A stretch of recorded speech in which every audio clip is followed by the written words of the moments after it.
ये ड्रेस मेरे मम्मी ने मुझे गिफ्ट किया। देखो कितने अच्छा है ना।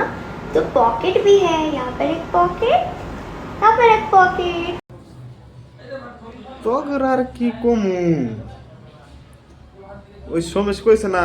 বোবা জিনিসটাকে আর কত আজাব দিবি ঠিকই কইছে তুই তো সার দেওয়ার আইছস না समझ रहे हो समझ रहे हो आप समझ रहे हो ना কিল্লা করে খাবি তোর ভিডিওটা দেখে খারাপ পেলাম এমনি একলা একলা থাকি তারপর তুই আর এই ভিডিও এসে পড়ছে কি কই ক এমনি একে তো বড় হ্যাঁ এরে করে পিঠে বানাইস না দেখ এমনি বিয়ে সাই করি নাই অনেক কষ্ট হয় তোর ভিডিও দেখলে বিশেষ করে আরো বেশি কষ্ট হয় থাক করতে পারি না পরে জানাই গা তোকে আর কি তুই তার বাংলা ভাষা বুঝবি না খাঙ্গি বাঙ্গি হ্যাঁ